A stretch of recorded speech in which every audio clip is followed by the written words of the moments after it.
Introduce myself for those of you who may not know me. I'm Liz Gregg. I'm the Director of Care Services.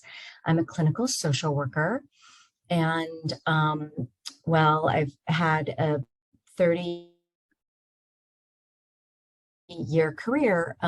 I would say in the last decade or so, I began to shift in the direction of services for those of us, all of us who are aging, and particularly have an interest in the process of death and dying and how to integrate that into our conversations that we have about aging.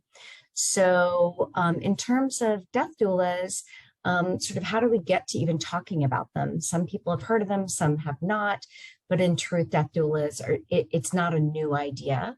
As long as there has been death since the beginning of humanity, there have been people who have attended to the dying, and there are lots of cultures throughout history that have people who have guided the spiritual aspects, physical aspects, emotional aspects of dying and have been part of that transition to death. And today in our Western civilization, we really tend to, and that's shifting, but we tend to avoid a lot of discussions about death.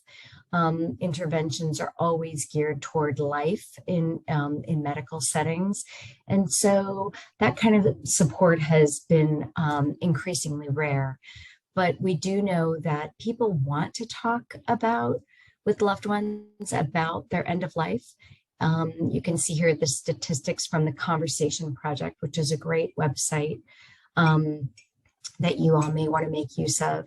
90% of people say that talking to their loved ones about their end of life is important, but only 27% of people report having actually done so. And I think obviously this presentation is one way to get that conversation started. Another way that I engage with our members around talking about death and dying. Some of you may be aware that I have offered every couple months, I offer a death cafe, which is simply an opportunity to get together without an agenda and talk openly with the folks who show up about our thoughts, our feelings, our ideas, the things we're thinking about in terms of end of life, dying, afterlife, etc. And it really can go in any direction, and it's meant to be just a way to open up the topic and allow people to engage. So next slide.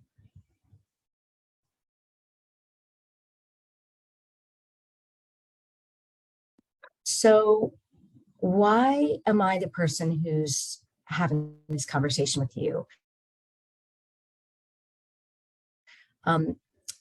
My mom was diagnosed with a terminal illness, but actually was able to live a terminal illness, 6 months to live, but she was actually able to engage in a variety of treatment, and she died after 10 years. I was very honored to be an intimate part of that process. I was the only one of my, 5 siblings to be close by. I saw her throughout the whole process and actually was with her when she died. Many people of my age and stage thought that that would be very morbid or upsetting, or, why would you want to see your mom die? That's the last image you have of her. And I instead found it incredibly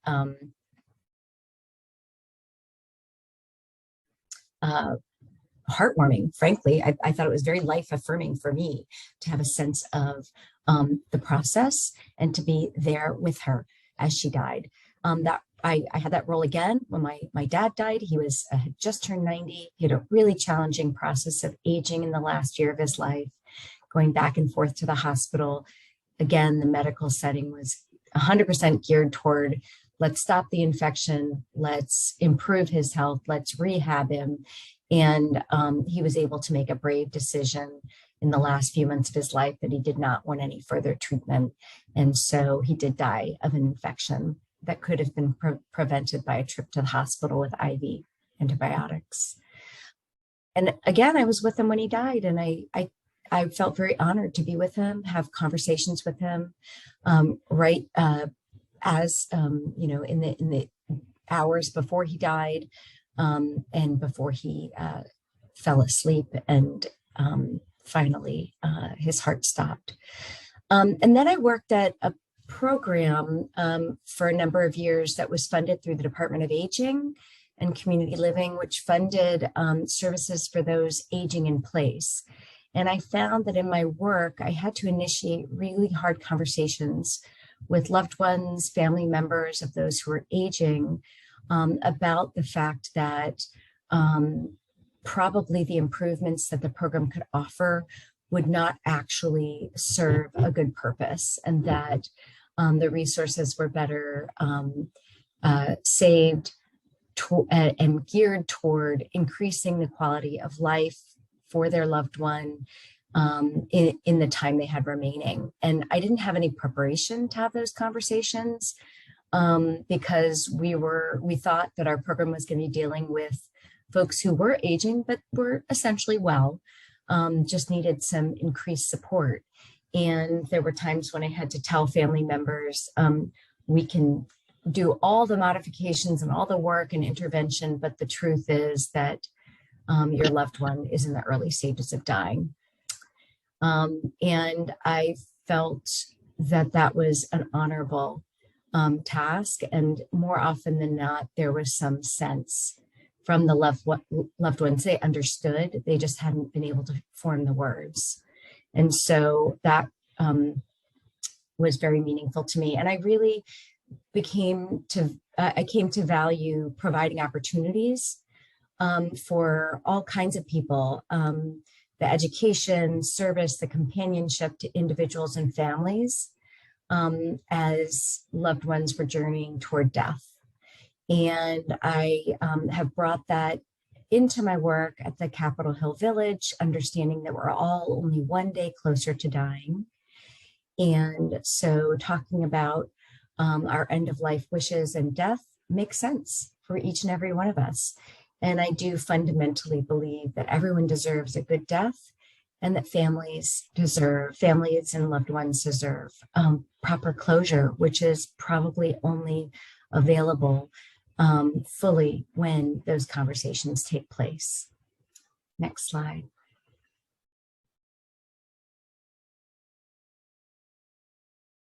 So I took my values, my ideas, and I went ahead and became certified as a death doula. So I'm just going to define what a doula is, and we'll talk more about certification later, but I won't go through every one of these points. I know you guys have access to the presentation and you'll be able to print it out, or of course, the village can print out a copy for you and mail it or deliver it to you. But it's essentially a person whose job is to help an individual transition to death and to help their loved ones with that process. Doulas can get involved at any stage of the process upon, an understanding that there is a terminal point for life.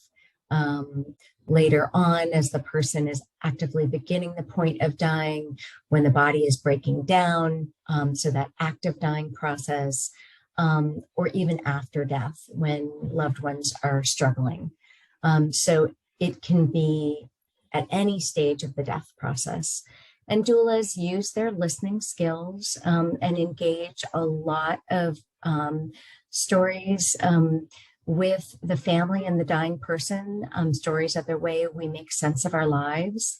And engaging those stories can help everyone involved bring some peace to the end of life as they review life, whether it's before or after the death of the loved one.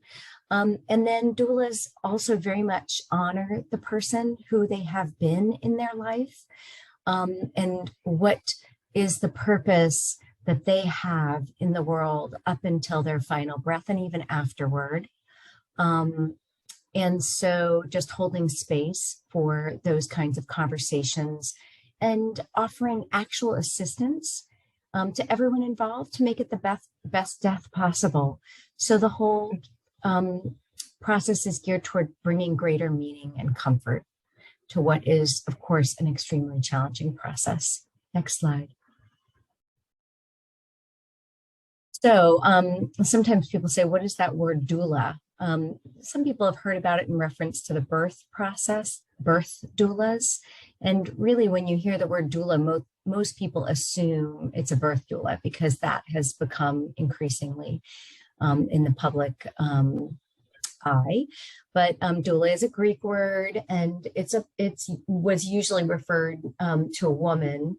But an end-of-life doula is based on the same model, and doulas call themselves all kinds of things: end-of-life doula, death midwife, death coach, end-of-life coach.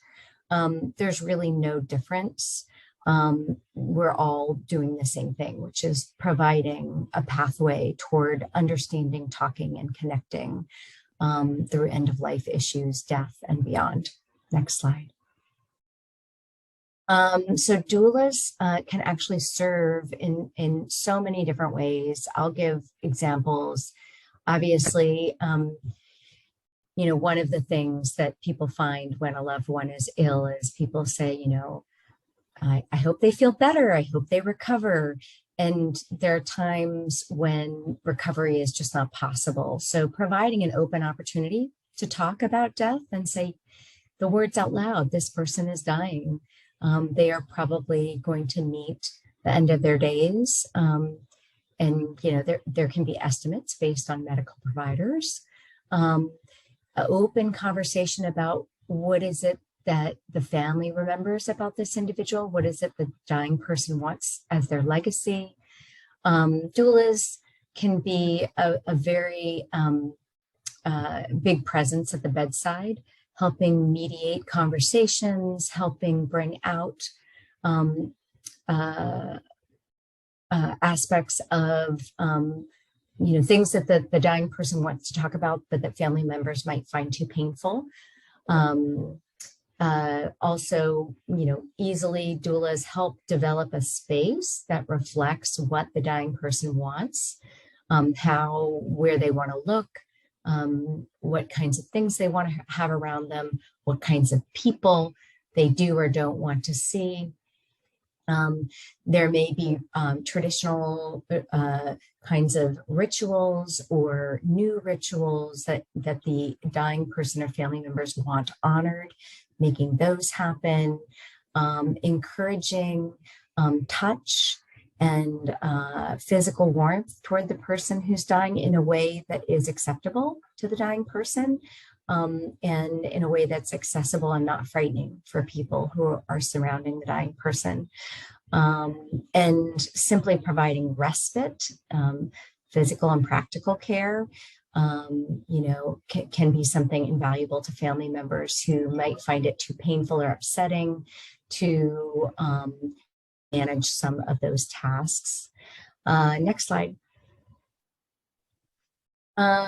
We oftentimes offer explanations, information about how the dying process will go, what things may be seen, what are signs that can be looked for, what are normal ways the body breaks down and dies, and how to predict more clearly when the individual is going to die in a matter of hours or days.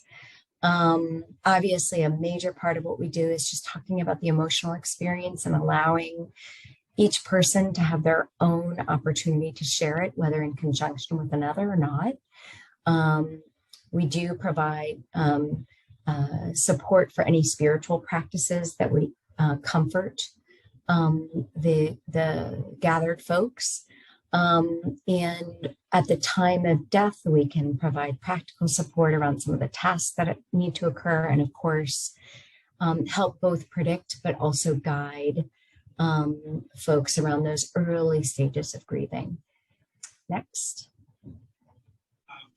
So in summary, we really try to do as much as we can to facilitate what the person and their family need. We ask a lot of questions. We do a lot of listening. We build in supports. We honor the values, perspectives of those that are present. We try to connect all the threads, and we really try to bring in all stakeholders. I'm going to pause here briefly, even though this is being recorded, and say I'm in a location where I know people are going to be entering the home behind me. They've been told to shush, but if they do not, I will shush them. So please be alert that that may be occurring. So yeah, so we really try to bring together all of the network. Keeping in mind that while death doulas aren't licensed to provide medical assistance in general, unless we have an additional degree, we are not medical practitioners. We certainly can advocate and represent the dying person's wishes while working with healthcare providers. So I know some nurses who also have a death doula certificate, and that's amazing, but that is rare. Most people come from a mental health background, sometimes, religious or spiritual background. So we serve as advocates and connectors to medical providers, but we don't offer healthcare assistance precisely. Okay, next one. So some people say, well, what's the advantage? Why would I want to engage with a death doula? And because we can help enrich the dying experience and strengthen relationships between medical practitioners and non-medical folks, like the family, caretakers, friends. Our role is really to bridge all those gaps and bring people together in ways that reflect the values that we're hearing. And because doulas are trained as professionals to provide these services that hopefully make the dying process transformative for everyone involved. We have the capacity to engage in difficult and complex emotions, which isn't something oftentimes associated with medical providers. They may talk about the medical aspects, the signs and symptoms of dying, or what is a normal part of the medical process, but they may not have capacity to engage in difficult symptoms. They aren't able to sit with you while you say, I can't hear that right now. I need a break, or I want to hear more about that. What does that mean? Most people around medical providers are recipients of information, but they don't have a lot of capacity to engage in a process. And so another component of working with a death doula is we really do try to create equity in all the stakeholders, the dying person, family members and friends, caregivers, and medical providers. A traditional death in a hospital setting is geared toward a power dynamic of the medical providers having power over the process more so than other folks involved in the process. And we do also obviously really strive to be a major part of the support system in the planning and during the process and after the death. And so that is another value, is we really try to create a support system and be a linchpin for that, to bring people in as needed. And keep people connected during a time when emotions are high and people can tend to splinter about what they want or don't want because of those strong emotions. Okay, next slide. There are lots of differences between death doulas and other people in the death industry, and sometimes it's not so clear. We're not competitors with the funeral service. We're just complementary to the process. And we understand that funeral directors and other funerary professionals are folks to be brought into the process. So once again, we can bring folks in to the process, and we don't compete with their expertise. We definitely interact with folks post-death, but we also do so really before and during the process, which isn't so much the specialty of funeral directors and staff. We can provide that respite and that literally sitting and holding space for all the family members in the home, in the environment, And funeral directors really don't do that. They may meet with you in the office, they may come to your home, but it would be a short meeting to basically suss out details. And so, again, we don't provide medical care, so we're not competing and we're not overlapping with the medical expertise that is in place. And another really important factor, which people don't seem to realize, is that hospice care is so dramatically different than its initial founding. Gosh, like 50 something years ago. It was previously thought to be, you know, a volunteer, mostly volunteer function, and that people would really come and they'd stay with you during the whole process. It's become an insured service. And because of those insurance related rules, many things are preset now, limiting the time that medical staff and hospice staff are allowed to spend with patients and families. You know, people cycle through the day of, you know, the hospice social worker, or the et cetera. So you have to ask for volunteer support now, and that volunteer support is even somewhat limited. Really, really different than what you might have heard when you were a young adult a long time ago. So I think that's probably the most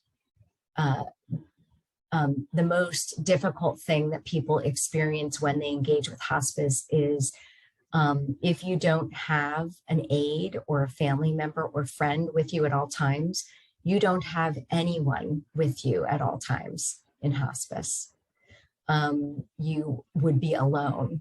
And so it's not safe, comfortable, or advisable for someone who is in the dying process to be alone all the time.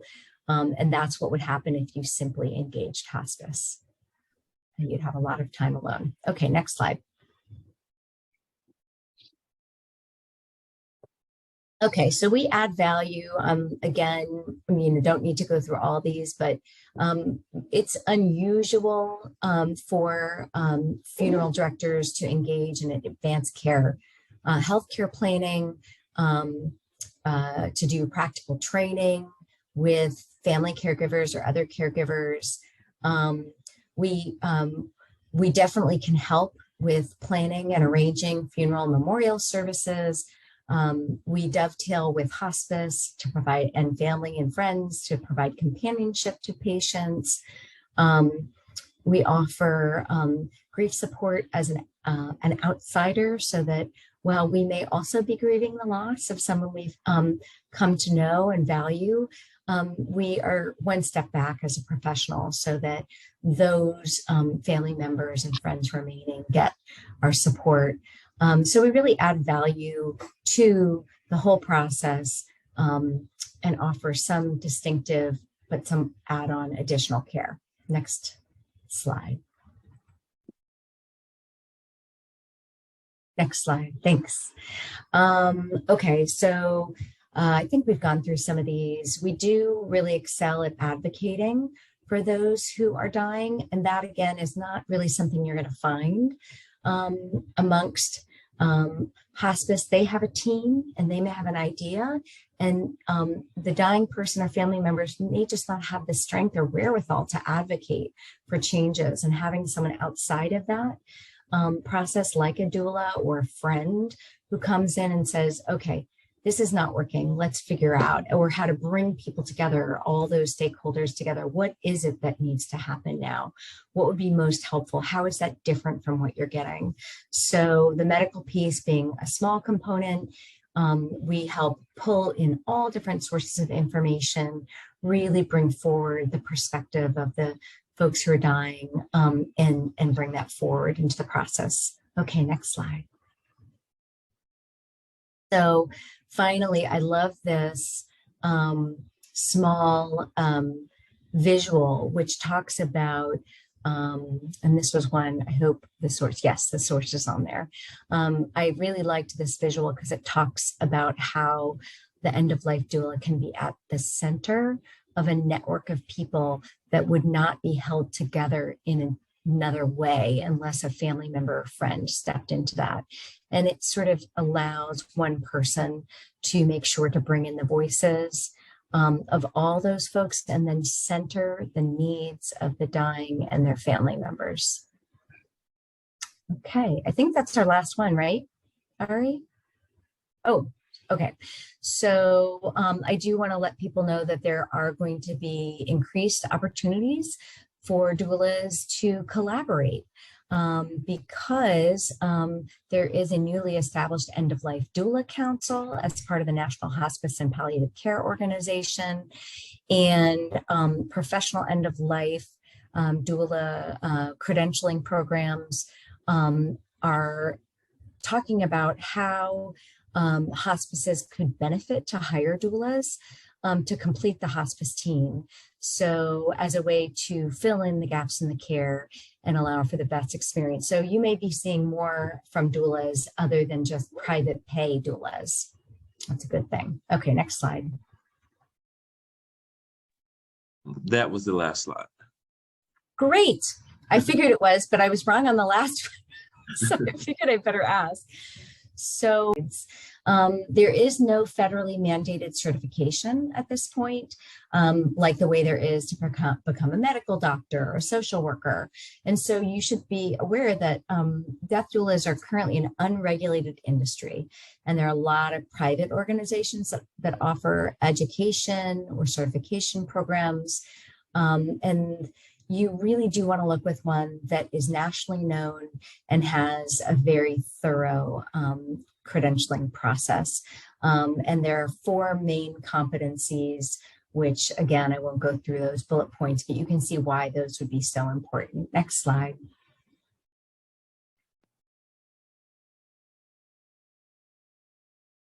So there's great ways to find a well-trained doula. You definitely want to look on online directories. In the bottom part of this slide, you'll notice that I list 2 organizations. I received my training through the International End-of-Life Doula Association. They're a major and one of the very first credentialing programs. There's also the National End-of-Life Doula Alliance. And both of those have continuing education, ongoing training, recommendations for, you know, ongoing expertise. And because it's an unregulated industry, anybody can call themselves a death doula. They may not be listed in one of these organizational directories. That's why they won't be listed through the organizational directories that I've listed here. So you'll want to go through a directory to get that, to make sure someone's actually gone through the credentialing process. And so like you would with any private care provider, you just want to make sure that, does that person have the credentials I'm looking for? And not only that, but, you know, you should be able to speak with a reference, have a reference of someone who they served, a family member who can speak to their skills and strengths. Next slide. And please know that doulas very much differ. Just the way, you know, if you wanted to hire a doctor, would it be a podiatrist or would it be an orthopedic surgeon, or would it be an ear, nose, and throat doctor? Every doula is going to be different. Some doulas only assist healthy people in making those plans around end-of-life decision-making and plans for what they would like, whereas some only assist the dying. That's much more typical. You definitely want to research them, interview them, ask what their specialty is, whether there are limitations about what they don't provide, get those references, ask what their other areas of expertise. I'm a social worker. There are certainly nurses. There are folks who come from religious or spiritual backgrounds, massage therapists who you know, specialize and want to work with those who are dying. Some people only work with folks who have advanced directives. They don't want to be working with someone who does not have those prepared. Others only prefer doing legacy projects, which I'll talk more about. But every doula is in the business of supporting their client and their community during the death transition. Next slide. Fees, thank you. They vary wildly because it isn't a regulated kind of a service. Literally can be hourly, like, for any service I provide you, I charge $75 an hour. Okay. And then you can schedule as much or as little as you want with me.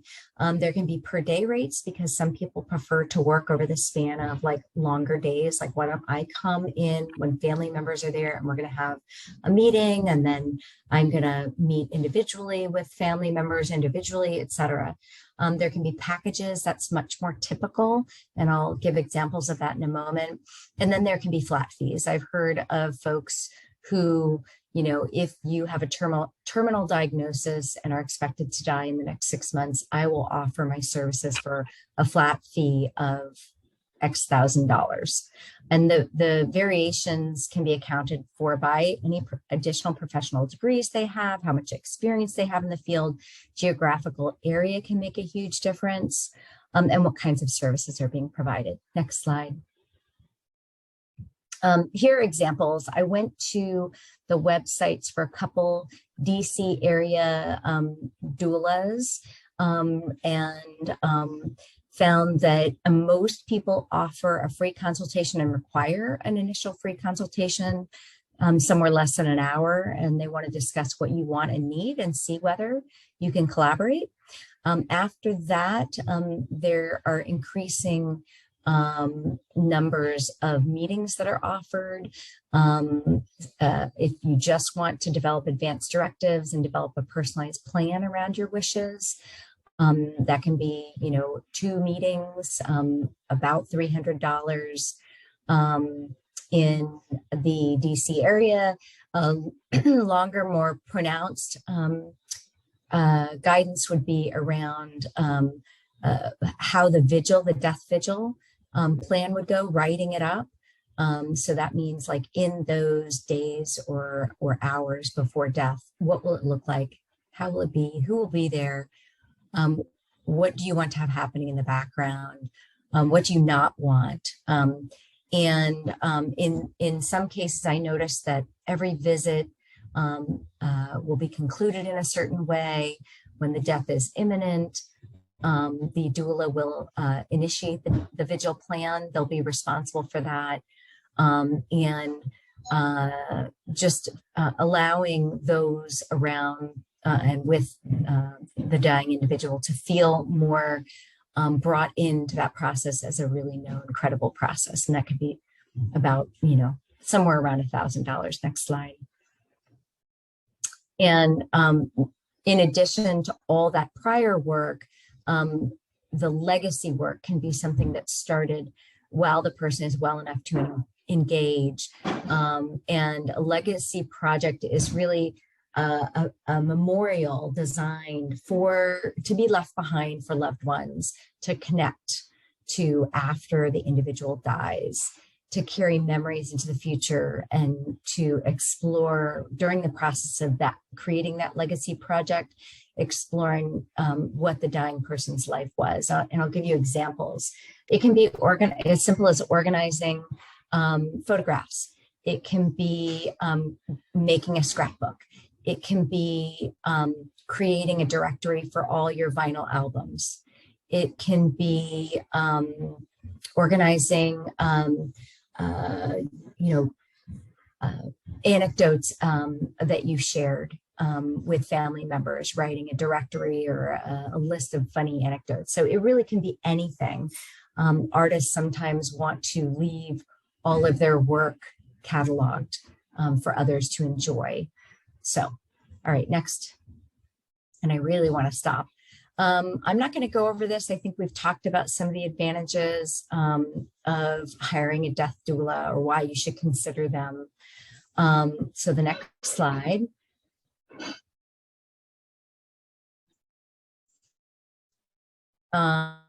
Lots of examples here. A doula can help you write your own obituary. A doula can educate people around you and you to know that you have choices in what happens next and how things are going to occur.